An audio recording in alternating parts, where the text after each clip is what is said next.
Vamos receber com uma grande salva de palmas José Vicente.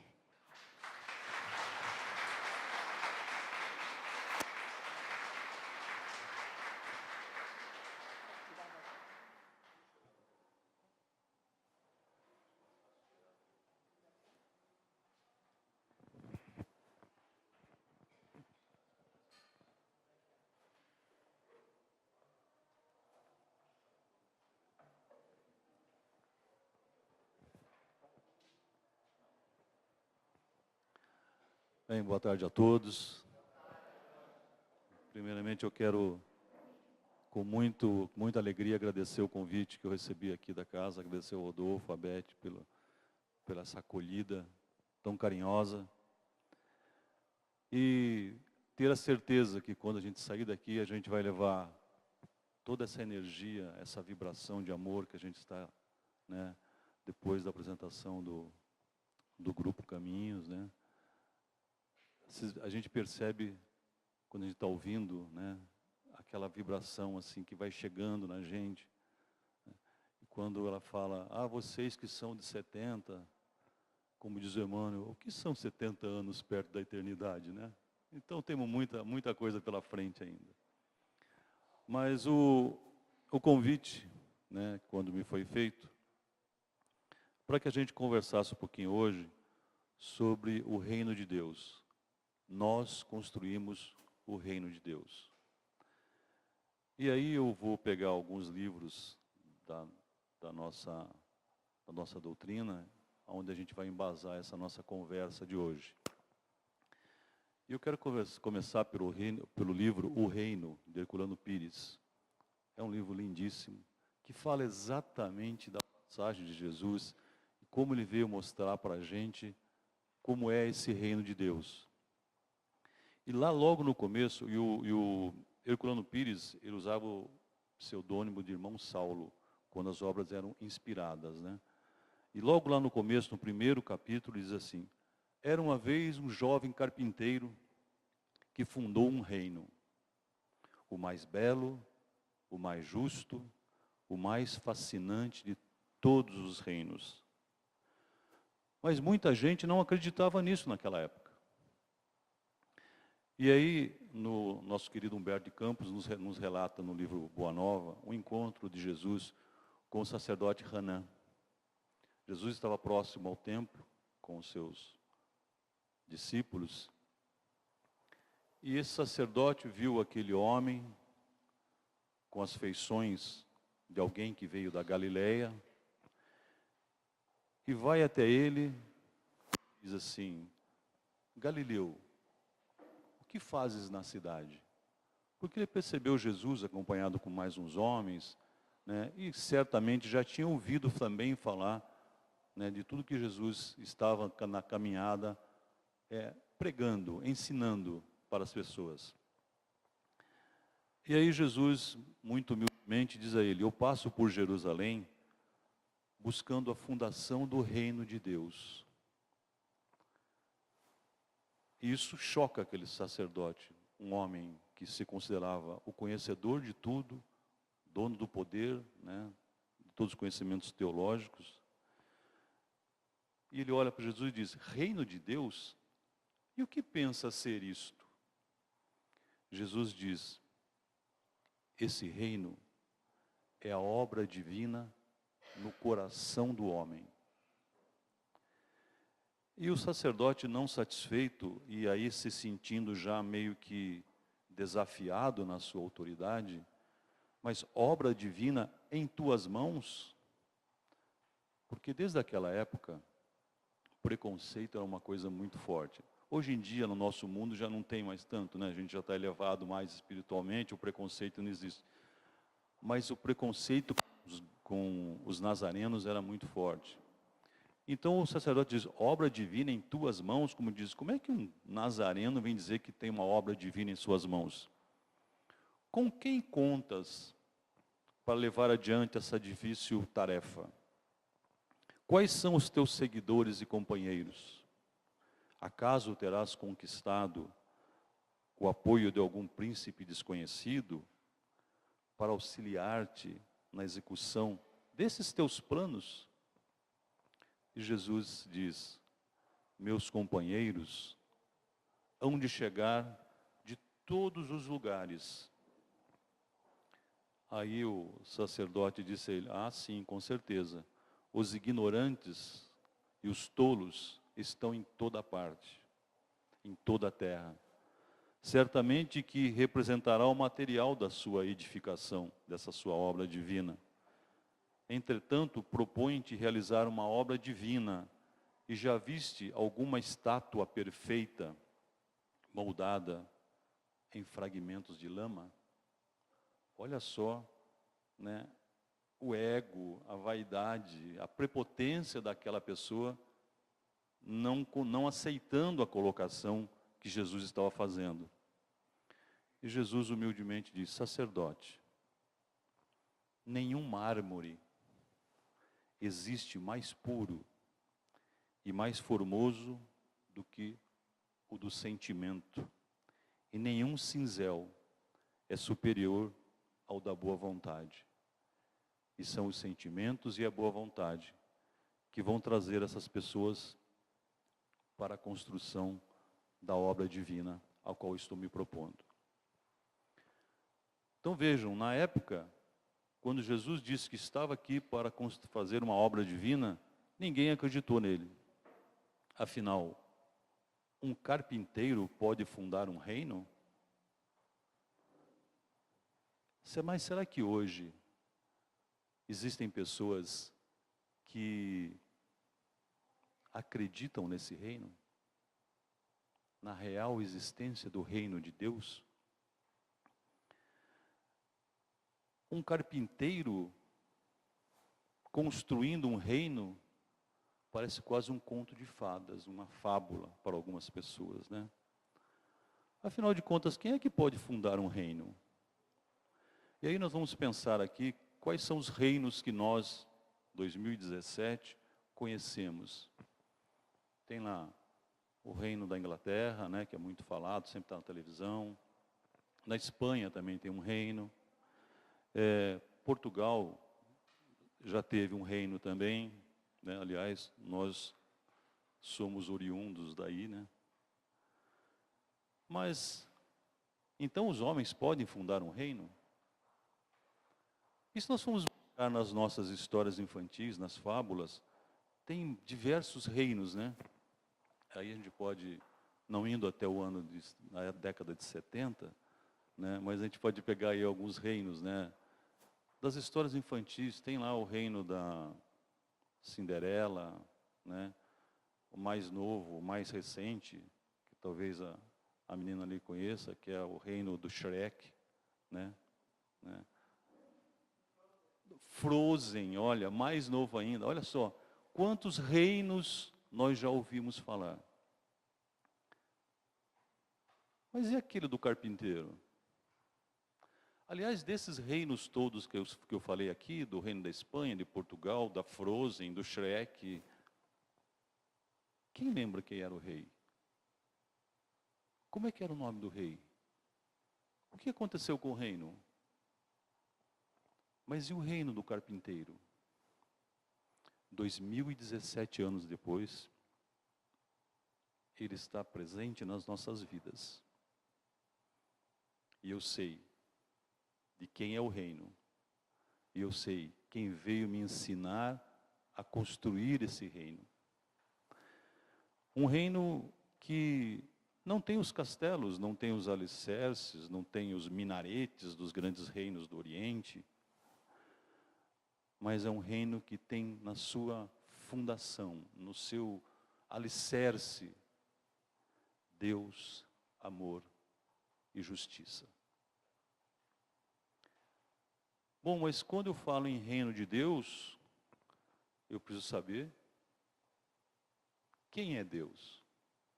Se eu estou falando de um reino que a gente lembra 2017 anos depois ainda, quem é Deus afinal de contas? Mas será que Deus é alguém? E desses reinos que nós citamos, sempre existia um alguém, né? Mas Deus é alguém? Ou é algo? E Kardec, na sua didática na sua pedagogia, começa o Livro dos Espíritos fazendo a pergunta da maneira perfeita: que é Deus? Resposta: inteligência suprema, princípio de todas as coisas. Pergunta número 1 do Livro dos Espíritos. E às vezes a gente fica meio confuso com essa colocação. Então vamos fazer uma pergunta para aquele que veio nos mostrar como construir o reino de Deus. Quem é Jesus? Jesus é um judeu nascido em Belém, filho de José e Maria, viveu em Nazaré e foi morto, crucificado. Que é Jesus? É o autor dos ensinamentos que deram origem ao cristianismo, um movimento religioso que tem vários segmentos, várias formas de atuar, mas que constitui hoje a crença predominante no Ocidente. Então vejam, para a gente entender a colocação do Kardec. Quando eu uso o pronome quem, implica necessariamente que eu tenho uma identificação. E o pronome que, ele define uma atividade, uma condição, uma qualificação. Não é limitador. Então, quando Kardec pergunta aos espíritos, que é Deus? Ele foge do senso comum de eu ter que identificar um rosto, uma imagem, né? Eu dou a amplitude que tem o universo, não limito. E aí algumas pessoas podem pensar que Kardec fez a pergunta dessa maneira para manter um mistério teológico, alguma coisa que nós, pobres mortais, não possamos saber. Não é essa a ideia. A ideia é que nós não temos ainda o entendimento necessário, a evolução espiritual necessária para se aproximar da origem de todas as coisas, da inteligência suprema, que é Deus. Mas muito bem. E como é que a gente, compreende então esse reino de Deus, que diz que cada um de nós é responsável pela sua construção? E aí nós temos que entender o que é um reino. A gente tem aí algumas colocações que, dependendo da origem, da cultura, tem diversas colocações, né? Pensava-se num reino, antigamente, de 7 céus. Aqueles que são jovens há mais tempo, como eu, devem se lembrar de uma revista que chamava Sétimo Céu. Só uma pessoa se arriscou, você viu só como é que é a coisa? Todo mundo fez cara de que, não, nem me lembro disso, né? Tem no Google? Tem, tá? Se perguntar lá, tem. Sétimo Céu, era uma revista com histórias de amor, não era isso? Só tinham finais felizes, aquelas histórias, me contaram, não que eu tenha lido. Tá? Para ali na região do Oriente Médio, eles imaginam 9 céus. E cada um que você conquista, você está mais perto do paraíso imaginado. Muito bem. A nossa preocupação, e eu acho que tem que ser o nosso foco será que nós não estamos começando a querer construir um céu, um paraíso? E muita gente imagina que o nosso lar é o paraíso. E tem espírita que imagina que o paraíso espírita fica no nosso lar. Ninguém lembra daquele trechinho que o André Luiz passou antes de chegar no nosso lar, né? No umbralzinho ali. Todo mundo já se imagina, como será que eu faço para adquirir uma casa no nosso lar? Tão bonitinhas as casas lá, né? Então, esse é o cuidado que nós temos que ter de não ficar imaginando que o reino de Deus fica em algum lugar que eu tenho que caminhar para chegar lá. E é disso que a gente vai conversar bastante. Mas Deus, se eu não definir quem Ele é, como Ele é, de que tamanho Ele tem, como é que eu acredito nisso?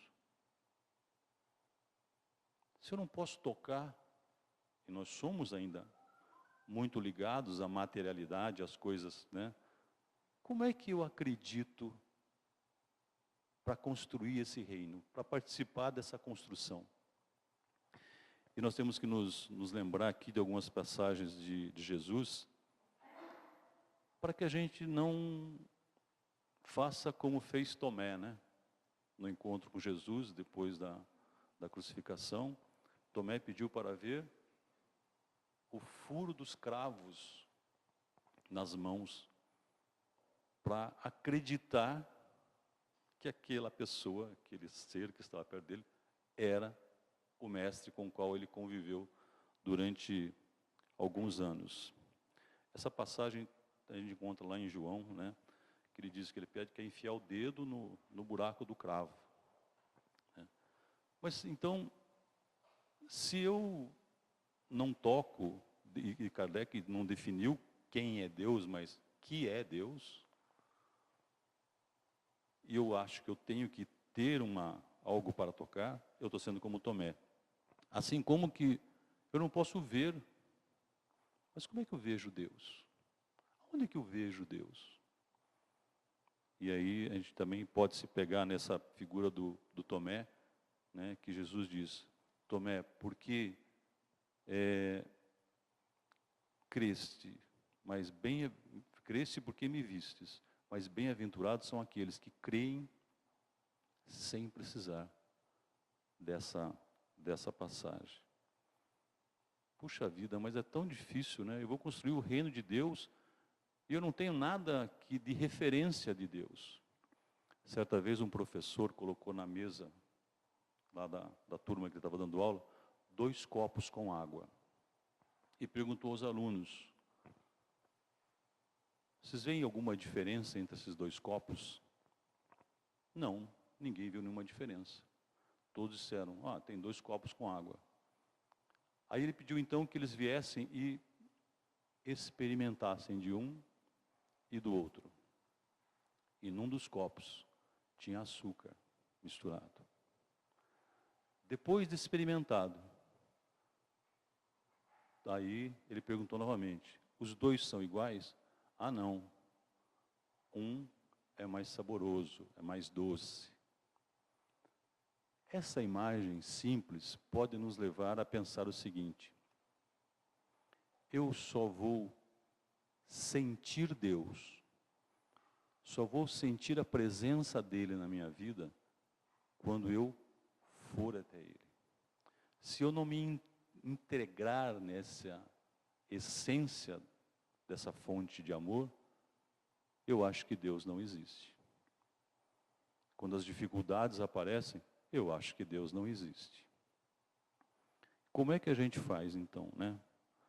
Então, se eu não posso delimitar Deus, como é que eu vou participar dessa construção? Qual era o reino que aquele carpinteiro veio nos mostrar? O reino de Deus. Como é a construção desse reino. Muito bem. Muitas vezes, tem uma passagem em Marcos que diz assim, muitas vezes disse-me o Senhor, o reino de Deus está próximo. E aí vem as diversas interpretações, né? Tem muita gente esperando o fim do mundo.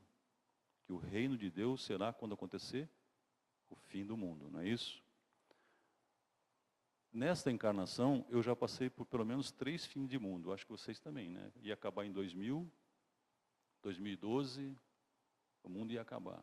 E muitas pessoas entendem que para o reino de Deus se realizar, precisa acabar o mundo. E muitas pessoas sofrem, inclusive, com isso. Ficam nessa expectativa. Agora existe aí uma outra data fatídica, né? Que estão falando de 2019. Por que que as pessoas precisam viver esperando o fim do mundo para viver, construir o reino de Deus? Nós que estudamos essa doutrina sabemos que nós estamos num planeta que está passando por uma transformação e já está passando por essa transformação, passando num planeta de provas e expiações para um planeta em regeneração. E não é que o planeta em regeneração vai ser o paraíso. Não, né? Ainda não. Ainda teremos a presença do bem, mas talvez um pouco mais exposto do que as coisas do mal ou não tão boas. Que hoje no nosso planeta ainda se destaca muito algumas coisas, né? As coisas do mal se destacam muito mais do que as coisas do bem. Mas nós acabamos de ver aqui uma obra do bem, né? Acabamos de ver um filme aqui antes de começar. Olha como o bem existe, pulsante nesse nosso planeta, e é isso que constitui o reino de Deus, e que nós podemos participar dele. Então, quando alguém disser para você, o reino de Deus está próximo, fica tranquilo. Se você estiver construindo o reino de Deus, sim, ele está próximo. Mas não fique imaginando que está próximo porque vai acontecer um terremoto, um cataclisma, né? Vai surgir um vulcão. Não. A colocação do reino de Deus está próximo não tem a ver com distância, não tem a ver com temporalidade, tem a ver com sentimentos que nós trabalhamos e colocamos em nossas vivências. Jesus tem uma passagem que diz o seguinte: quando se vos disser, o reino de Deus permanece ali ou acolá, não acredites, porque em verdade o reino de Deus está dentro de vós. Muito bem, e como é que a gente constrói esse reino de Deus dentro de nós? E para isso, eu vou pegar um texto do Emmanuel no livro Vinha de Luz, depois se alguém quiser dar uma olhada, número 177, que fala sobre a edificação do reino. Eu vou pegar algumas frases do Emmanuel para vocês verem como é que nós podemos construir esse reino de Deus em nossas vidas. Não é lá, nem acolá, nem esperar que aconteça, né? Já tem gente sofrendo porque diz que vai aparecer um planeta chupão, né? Que vai, tipo aspirador de pó, que vai tirar todo mundo que não está bom e vai ficar só o que está bom aqui. Então, muito cuidado com essas coisas, né? Muito cuidado com as barbaridades que a gente escuta e vê na internet e depois fica criando algumas neuras aí, né? A codificação tem lá as suas obras, é lá que nós nos baseamos para tudo. Mas vamos ao que diz o Emmanuel no Vinha de Luz. Primeira frase dele diz assim: nem na alegria excessiva que ensurdece, nem na tristeza demasiada que deprime. Vejam, Emmanuel vai nos mostrar aonde está o reino de Deus, como é que a gente participa. Então não está nem na alegria excessiva que ensurdece. A alegria é a expressão, né, de comunicação que se encontra no espírito que se sente livre, que não tem peso. Mas fica uma pergunta aqui: o que te faz alegre sempre te faz feliz? Tudo aquilo que nos faz alegre nos faz feliz? Não, né? Muitas vezes nós nos alegramos, né? Rimos muito, mas aquilo que a gente está vendo ou aquilo que a gente está participando não me traz felicidade. Por quê? Porque eu tenho momentos felizes, né? Mas a construção do reino de Deus está na construção de uma existência feliz. e a nossa existência não é somente essa passagem desta encarnação. Tudo que nós estamos fazendo aqui para a nossa existência eterna. Eu tenho um amigo meu, muito bem de vida, inclusive ele. Tem 2 filhas, tem tudo o que posso imaginar na casa dele. Tudo na casa dele é controlado no celular dele, ele controla tudo, liga, desliga, acende, apaga, tudo. É uma coisa fantástica. E viaja muito, sempre está viajando pelo mundo todo. Certa vez eu estava conversando com ele, ele me disse o seguinte, que ele vai conhecer um país, vai numa dessas atrações, e naqueles momentos que ele está ali, ele está alegre, está contente, está realizando algumas coisas. Mas quando ele volta para casa, ele se sente vazio. Veja, ele fica alegre, mas não fica feliz. E ele se preocupou com isso em relação às 2 filhas. Porque as meninas tinham absolutamente tudo que alguém possa querer. As 2 adolescentes. Tudo que alguém possa querer materialmente.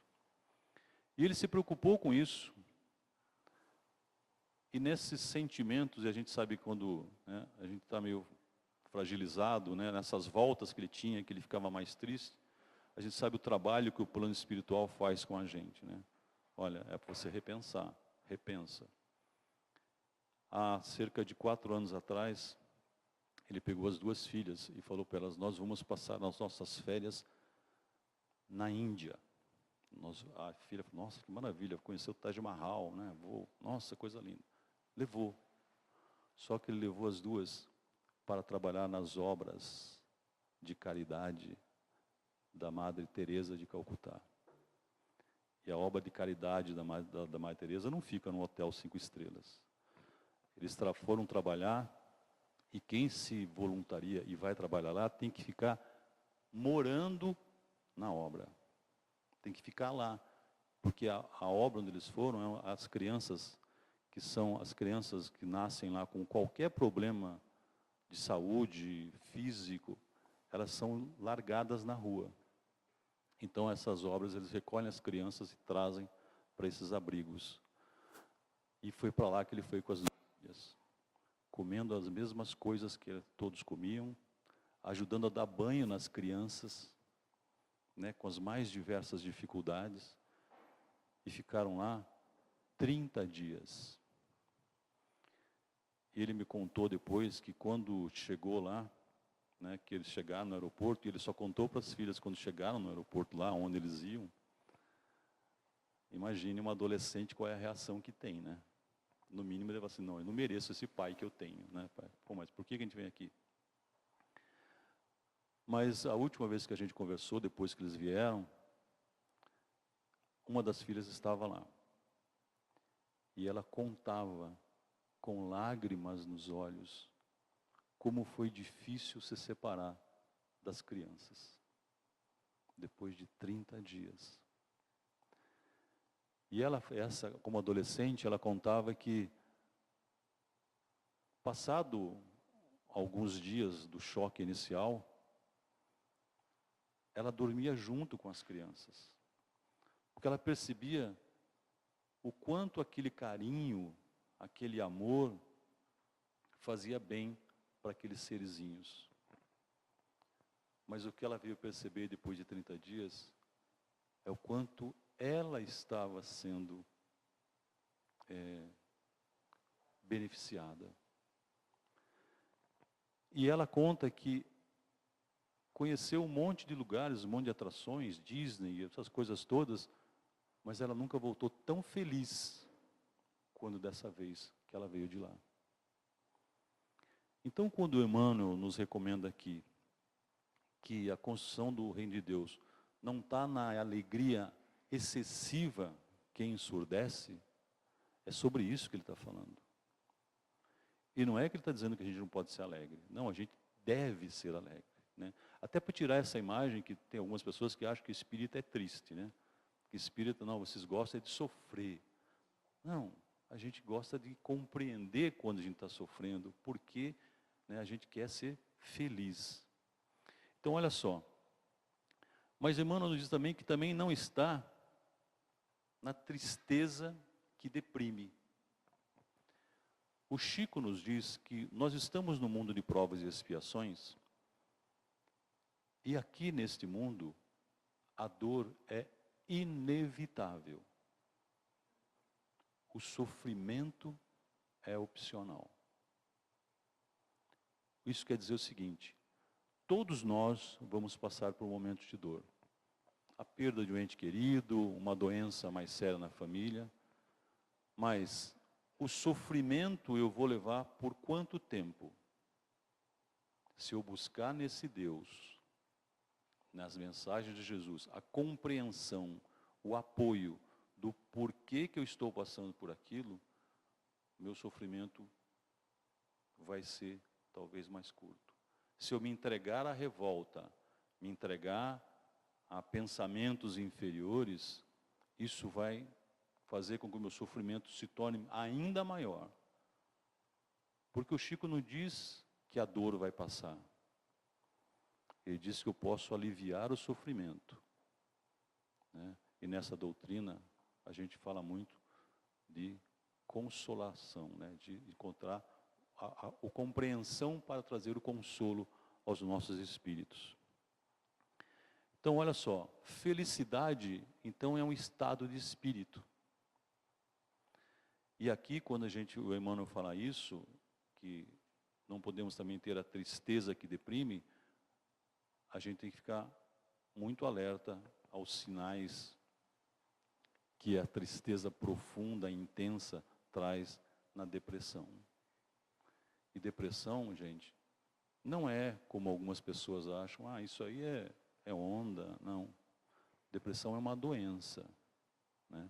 Tem diversos sintomas. Um dos sintomas é a tristeza sem motivo.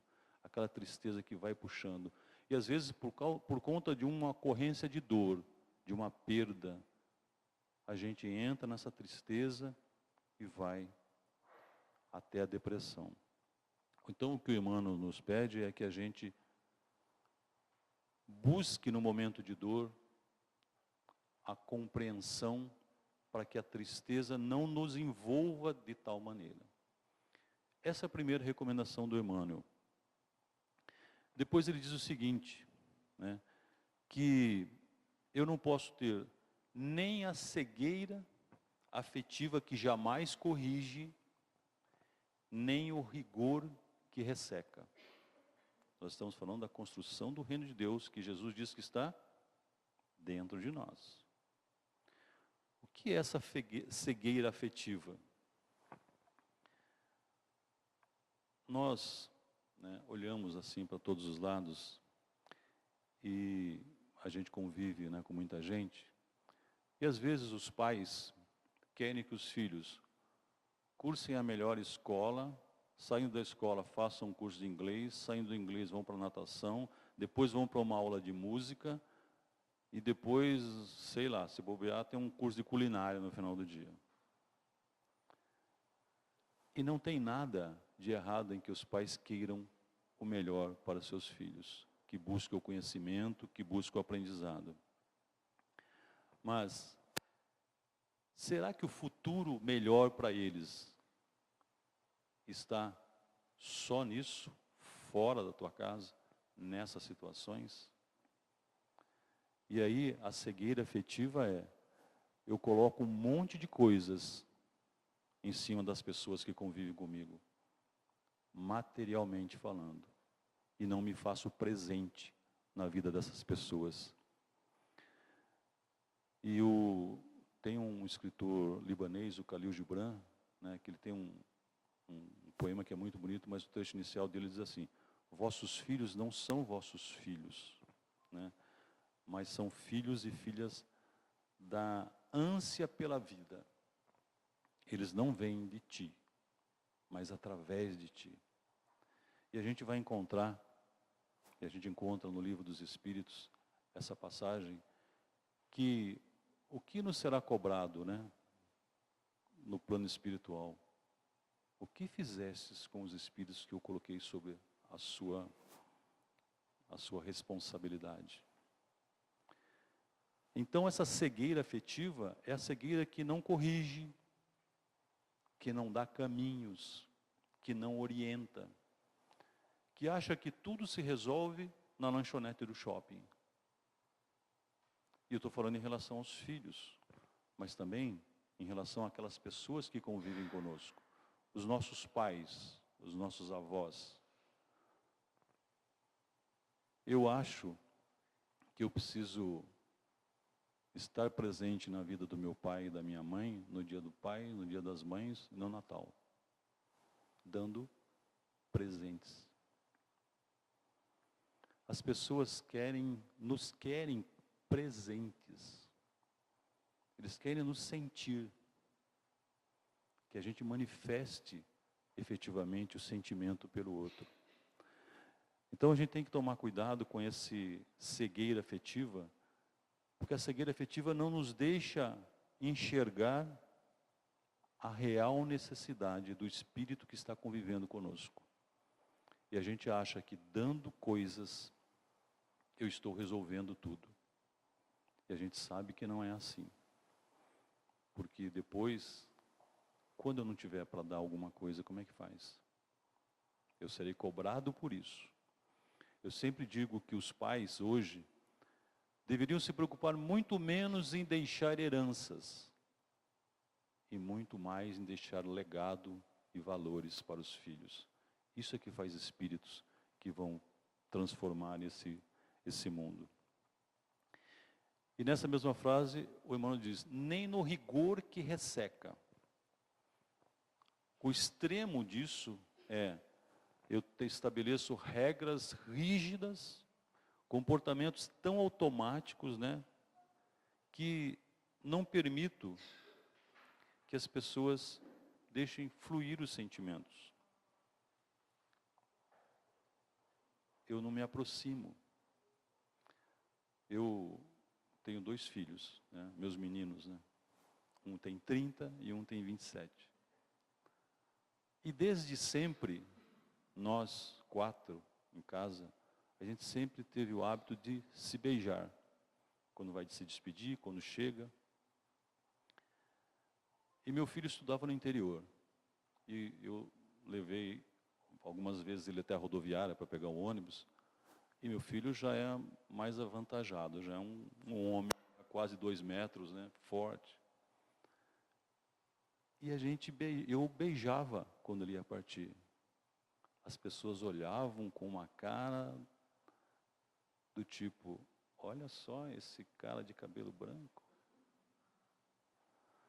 Mas sabe o que isso mudou dentro de mim? Nada.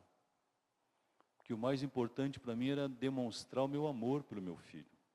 Demonstrar o carinho. E a gente continua fazendo assim até hoje. Então, às vezes o rigor, esse rigor que resseca, é a nossa preocupação excessiva com o que será que vão falar de mim? O que será que o outro está olhando? O que será que vão pensar? Demonstrar sentimentos independe do que o outro pensa de você. E às vezes eu estabeleço regras tão rígidas, do tipo, eu sou o pai, eu sou o poderoso, os meus filhos estão ali. E essas regras nos afastam. E depois a gente não se reconhece. E isso serve, e aí, vejam, nós construímos o reino de Deus dentro de nós, não dentro do outro, para essa nossa construção.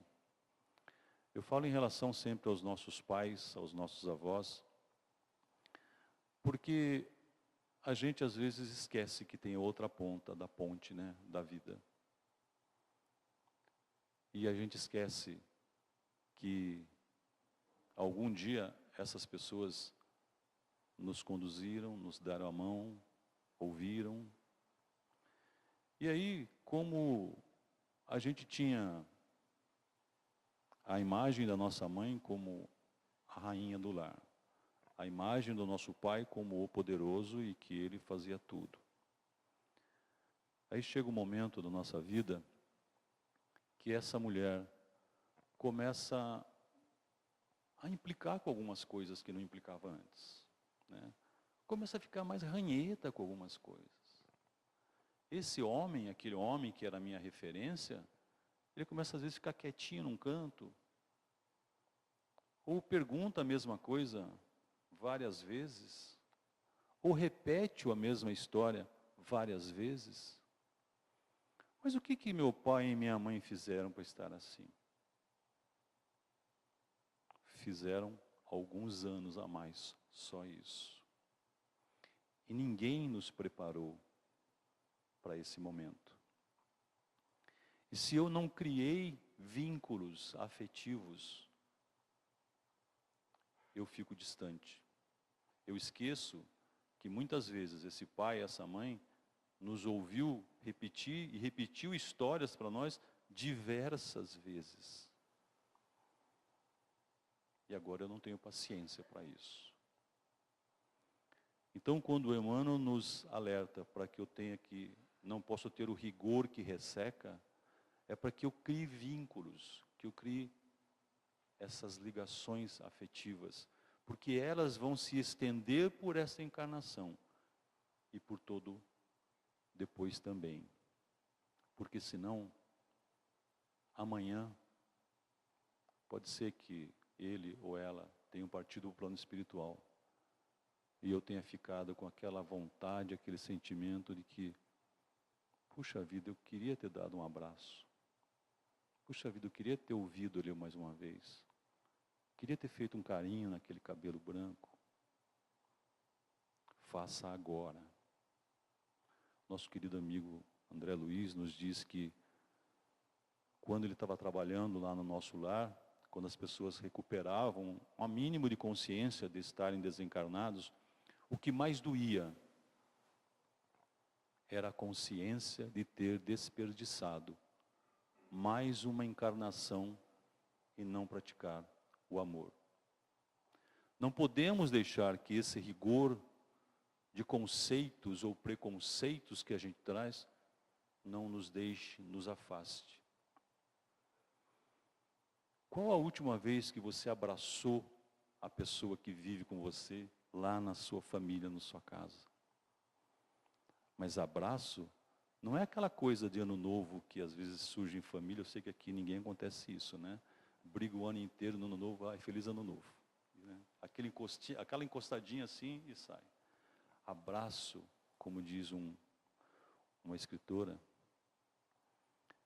é coração com coração, tudo isso embrulhado em braços. Tem que ter sentimento. Eu tenho esse sentimento? Ou eu sou tão rigoroso e acho que eu não posso manifestar o amor por quem convive comigo? Não posso abraçar, não posso beijar, não posso sentar para conversar. Aí está a construção do reino de Deus. E o Emmanuel continua dizendo assim, que eu não posso nem estar no absurdo afirmativo do que é o dogma, e nem no absurdo negativo da vaidade. Olha só, vamos tentar entender isso. O afirmativo do dogma é, eu me considero o dono da verdade. Então assim, o que eu digo é verdade. Dogma é assim, né? É isso. Aceita que dói menos, né? Não discute. É isso. Eu não admito trocar ideias. Aliás, tem algumas pessoas que dizem, né? A gente conhece pessoas que dizem assim, não, eu sou uma pessoa que adora trocar ideias. Desde que você troque a sua pela minha, estamos tudo certo, né? Então, essa colocação do afirmativo do dogma é para que eu entenda que o outro pensa de maneira diferente de mim. Vive de maneira diferente de mim. E não é porque ele pensa, porque ele vive, que ele está errado e eu estou certo. Tem uma frase que diz o seguinte, que nós vivemos num mundo de espíritos diferentes, em diversas escalas evolutivas. E diz que essa diferença nos enriquece, mas é o respeito que nos fortalece. Então, se o outro pensa diferente de mim, vive diferente de mim, tem uma família que é diferente da minha, eu não sou melhor do que o outro. Não sou eu que estou certo e ele está errado, nem ele que está certo e eu que estou errado. Somos diferentes. Então, o dogma afirmativo é quando eu não respeito a diferença. Eu acho que só o que eu penso é que é o certo. Quem pensa diferente de mim está errado. E isso é que cria e alimenta preconceitos na nossa sociedade. Não compreender o outro. Não deixar que o outro viva a sua vida. Achar que o outro tem que viver no meu modelo de vida. E nesse mundo em transformação, isso hoje é muito latente. E quando eu me coloco acima de todos, eu me torno preconceituoso. E aí ele diz também que também não o absurdo negativo da vaidade. Porque o Emmanuel nos coloca isso. Porque a vaidade, e aqui não tem nada de errado em sermos vaidosos. Ou seja, querer me cuidar, né, estar bem, estar cheirosinho, né, tudo limpinho, bonitinho. O Emmanuel sempre nos diz assim, o excesso, o excessivo. Porque a vaidade, quando se torna radical, se torna excessiva, tem a ver só com aparência e não com essência. E o Emmanuel nos diz ainda, né, nos chama porque a gente pensa o seguinte, não tem nada de errado você se cuidar. E isso não tem a ver com, algumas pessoas falam assim, não, mas eu sou muito vaidoso porque isso mantém a minha autoestima elevada. Isso não tem a ver com autoestima, né? A vaidade, ela nos enche, né? A gente se sente. Mas é como se a gente fosse uma bolha de sabão, né? Fica aquela coisa bonitinha, às vezes até colorida, grande, mas é tão vazio que estoura. E se nós nos apegarmos a isso, e a gente tem muitos exemplos disso, eu começo a achar que o outro porque não é vaidoso como eu, né? O outro porque não segue as tendências de vida como eu sigo, está errado, né?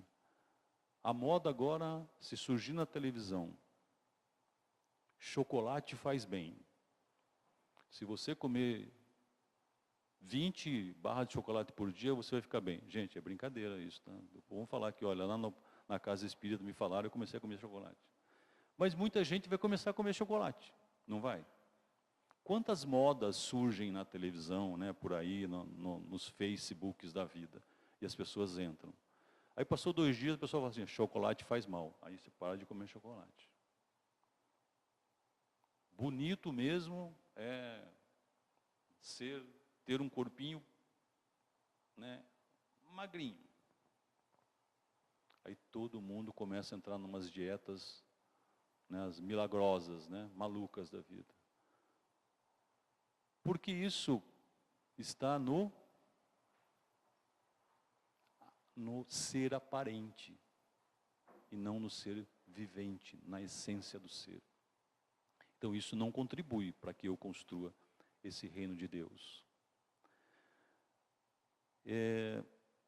Um outro ponto que Emmanuel nos diz é o seguinte, a construção do reino de Deus não está nem nas obras sem fé, que se reduzem a pedra e pó, e nem na fé sem obras, que é a estagnação da alma. Muito bem, vamos entender o que o Emmanuel está querendo nos dizer, para a gente poder ver o que a gente faz. Obras sem fé que viram pó. Vamos pegar aqui um exemplo de uma parábola de Jesus. A parábola do bom samaritano. Resumidamente, lembram disso? Vinha um homem descendo de Jerusalém e foi atacado por ladrões e ficou lá jogado. Foi roubado, né? Ficou lá. Aí vinha descendo um sacerdote, olhou o homem e fez o quê? Seguiu em frente. Atrás dele vinha um levita, que olhou para o homem e foi embora. Não é isso? Vou pegar nesse ponto. O levita é o cara que tinha a chave do templo, vamos dizer assim. Era aquele cara que fazia, que trancava, abria o templo, parava tudo. Esse era o levita. O sacerdote, que era o cara que dizia para ele o que é bom no mundo, como é que a gente cresce e tudo mais, passou, olhou para aquilo e foi embora. O que ele fez? Aquilo que ele foi embora. Porque aquilo que ele acreditava, a fé que foi ensinada a ele, não dizia para ele ajudar aquele cara que estava caído no chão. Então, o exemplo da fé, ele viu no sacerdote. E isso é uma fé, né, sem obras. É uma obra sem fé. Fé sem obras é a estagnação da alma, diz o Emmanuel. Vamos pegar mesmo o samaritano aí. Se o sacerdote, que era um entendido, que conhecia todas as leis, todos os escritos, né, dos profetas, tivesse parado, ajudado, feito alguma coisa por aquele que estava no chão, com certeza, quem viesse depois dele, que tivesse ouvido ele falar lá no templo, iria seguir o exemplo. Então é disso que o Emmanuel nos fala na nossa construção do reino de Deus. Não adianta eu dizer que tenho fé, se eu não faço nem o amor ao próximo. E naquelas passagens anteriores que a gente comentou aqui, lá se manifesta o amor ao próximo. Na família que o amor ao próximo está mais próximo para você praticar. E o Emmanuel nos diz que a construção do reino de Deus não está nem no movimento sem ideal de elevação, que é cansaço vazio, e nem no ideal de elevação sem movimento, que é ociosidade brilhante. O que é o movimento sem ideal de elevação? Não adianta nada a gente fazer todos os cursos estabelecidos pela doutrina espírita. Ler todos os livros, saber citar a pergunta do livro dos espíritos do assunto. Se eu não estiver aqui dentro, para que eu estou estudando? Para que eu estou buscando conhecimento? Eu estou buscando isso porque eu preciso disso para o meu crescimento espiritual. Então, o que ele diz? Movimento sem ideal de elevação é isso. Você tem um Deus ou uma doutrina cheia de pó na sua casa. Você tem todas as coleções, você tem as obras básicas do Espiritismo, tem todos os romances que você possa imaginar. Mas para que te serve aquilo? Se você não entende que aquilo é para te ajudar a crescer espiritualmente, isso é um movimento sem ideal de elevação. Ele diz assim, o ideal de elevação sem movimento. É a mesma situação. Eu li, entendi que é aquilo que eu preciso para crescer espiritualmente. E faço nada com isso. Não ajudo ninguém, não participo de obra nenhuma, não amo ao próximo. Então assim, eu tenho conhecimento. Sei que esse conhecimento é para minha elevação espiritual, mas não conheço, não coloco ele em prática. Isso não ajuda na construção do reino de Deus. Nem na cabeça excessivamente voltado para o firmamento, com inteira despreocupação do valioso trabalho na terra, e nem em pés chumbados no chão do planeta, diz o Emmanuel. O que é a cabeça excessivamente voltada para o firmamento? É aquilo do radicalismo religioso. Eu acho que, lembra que eu falei dos 7 céus, dos 9 céus, dos 11 céus, né? Tudo que é bom está lá. E eu fico tão preocupado em frequentar 24 horas por dia um templo religioso. E esqueço da minha vida na maior escola que eu tenho para aprender espiritualmente, que é a minha família. Nem pés definitivamente chumbados ao chão do planeta. É quando a materialidade me preenche. Eu não preciso de espiritualidade. Eu tenho tudo. Lembra do meu amigo? Se eu pensar materialmente, ele não precisa de nada. Mas ele se sentia absolutamente vazio. E ainda bem que ele... Então nem os pés nossos não podem estar definitivamente chumbados, é que nos chama. Então, que eu tenho que ser o quê? Eu tenho que ser mais pai, mais mãe, mais filho, mais filha, mais irmão, mais amigo. Porque aí eu compreendo que os meus sentimentos, nessa minha convivência, por mais que eu tenha, eu compreendo que eu preciso ser, estar presente na vida dessas pessoas. Bem, o reino divino, né, diz aqui, não será concretizado na terra por atitudes extremistas. É isso que diz o Emmanuel. O próprio Mestre asseverou-nos que a sublime realização está no meio de nós. Então não está em atitudes extremas. Você não conquista serenidade em atitudes extremas, paz em atitudes extremas. O reino está no meio, não nos extremos. Mas não é no meio acomodado, né? Você não fala assim, então beleza, então vou ficar quietinho aqui, né? Não incomodo ninguém, ninguém me incomoda, eu estou construindo o reino de Deus. Não está não. Você está acomodado mesmo, né? Eu tenho é que viver intensamente os sentimentos com as pessoas que convivem comigo. Eu tenho que colocá-los para fora, vivenciá-los e não escondê-los. Bem, o Emmanuel ainda nos diz o seguinte: não te prendas excessivamente às dificuldades do dia de ontem, nem te inquietes demasiado pelos prováveis obstáculos de amanhã. Vive e age bem no dia de hoje. Equilibra-te e vencerás. Quando eu me preocupo demais com o meu passado, com o dia de ontem, eu trago muitas vezes remorsos, arrependimentos, né? Eu trago angústia para o meu ser.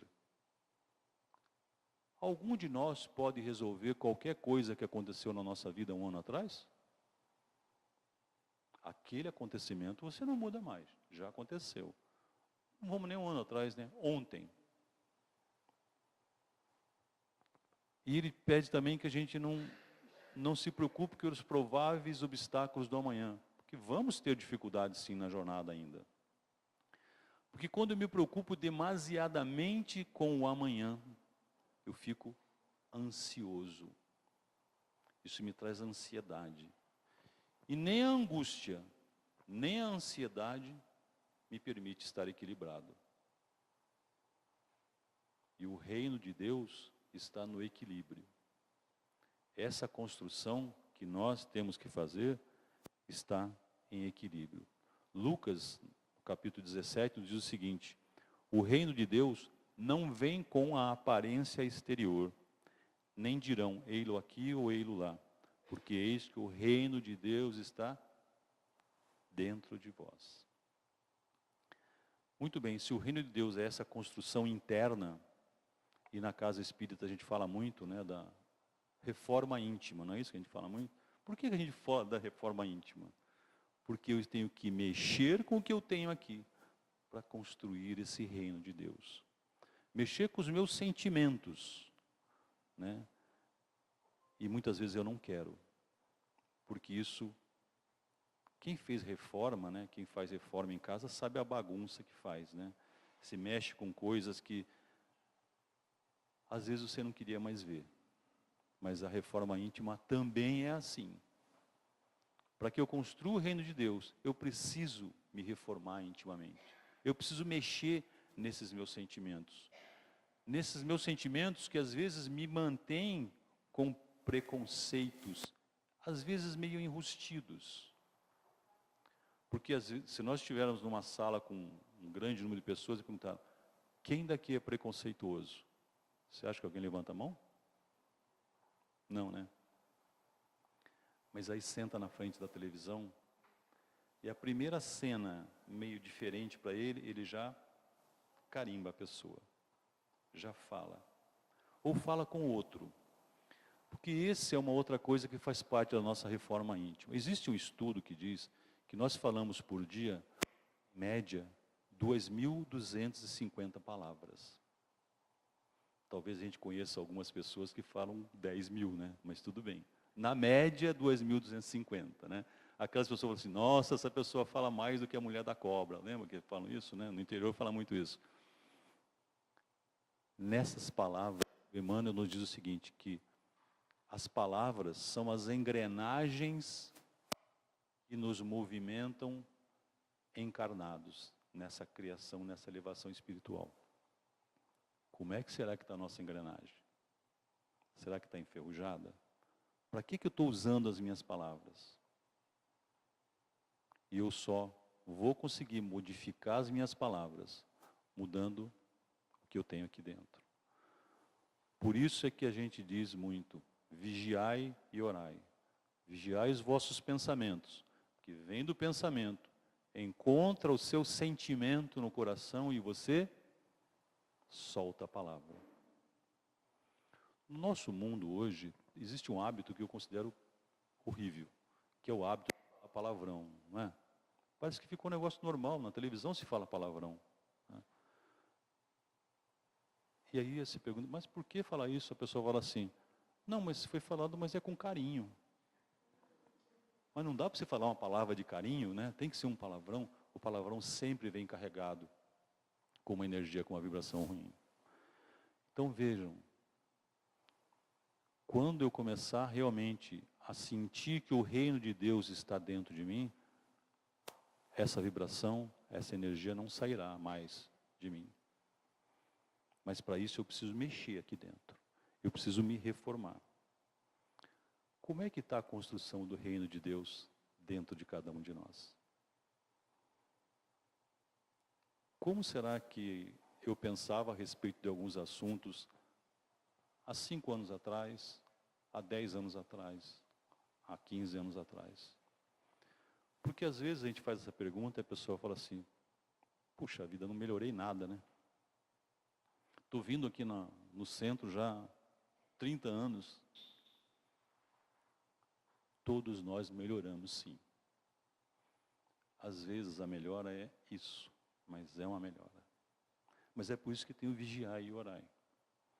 Porque não é você vigiar e orar, é vigiai a vida do outro e orai para que a sua seja boa, né? Vigiai os vossos pensamentos. Então, se a gente começar, a gente vê algumas situações no nosso mundo, e talvez a gente hoje reaja diferentemente do que a gente reagia há 5, a 10 anos atrás. Por quê? Porque a gente já aprendeu muita coisa, porque a gente já modificou muita coisa nessa reforma. Aquele jovem carpinteiro, lembra dele? Ele realmente fundou um reino. E um reino que 2017 anos está aqui, está dentro de nós. E que depende de cada um de nós construir cada vez alicerces mais fortes nesse nosso reino dentro de nós. Nessa nossa encarnação, nós temos encontros, reencontros e muitos desencontros. Não é isso que acontece? Mas exatamente nesses encontros, nesses reencontros e nesses desencontros que a gente modifica os nossos sentimentos. Que a gente começa a pensar diferente a respeito do outro. que o outro é diferente de mim, não porque ele é pior, não porque ele é melhor, porque ele é diferente, porque ele pensa diferente. Mas todos somos filhos de uma mesma fonte criadora, que é Deus, inteligência suprema, fonte primária de todas as coisas. E aí eu queria relembrar dos nossos 2 copos de água. Você já experimentou Deus na sua vida? Como que eu vou experimentar Deus? Através do Evangelho do Mestre Jesus. Quando eu começo a modificar o que eu tenho aqui dentro, os meus pensamentos, os meus sentimentos, eu estou sentindo a doçura da divina presença. A paz. Quando você consegue, no momento de extrema discussão, se manter equilibrado, não estoura mais, né? Não fala mais aquele palavrão. Se levanta de madrugada para tomar uma água, e aí você dá com o joelho na quina da cama. Nós, como já somos espiritualizados, vamos pensar assim: graças a Deus eu não caí. Não é isso que a gente pensa? Pensa bem o que é que você fala naquele momento. Ou se você não fala para não acordar o outro, o que que você pensa? Olha só quanto trabalho nós temos que fazer ainda nessa nossa reforma íntima. O Herculano Pires, no livro O Reino, tem um trecho lá que ele diz o seguinte: o que pensa que o reino de Deus está longe, terá que andar muito para encontrá-lo. Mas o que sabe que o reino de Deus já está aqui mesmo, ao nosso lado, já o traz dentro de si. Ai, porém, do que pensar que o reino de Deus já está nele e deixar de buscá-lo. Senão nós podemos pensar: ah não, ó, já estou bem nessa encarnação, já conquistei o reino de Deus, já mudei todos os sentimentos, essa noite eu vou dar uma topada na cama só para provar que eu não penso mais aquilo. A nossa evolução é constante. Nosso trabalho é incessante. Então, para que a gente cresça e para que a gente evolui. Muito bem, minhas irmãs e meus irmãos. Aonde está o reino de Deus? Dentro de nós. Qual é a nossa responsabilidade na construção desse reino? Toda. Você não constrói o reino de Deus dentro do outro. Você constrói o reino de Deus dentro de você. Mas Vicente, com esse mundo aí fora do jeito que está, com essas notícias na televisão, as pessoas querendo se explodir, como é que eu vou construir o reino de Deus? Dentro de você. Nós convivemos com pessoas nesse mundo de provas e expiações, tivemos a bênção de conviver, que vivia com o reino de Deus aflorando. Quem não lembra do Chico? O Chico vivia num planeta diferente do nosso? Não.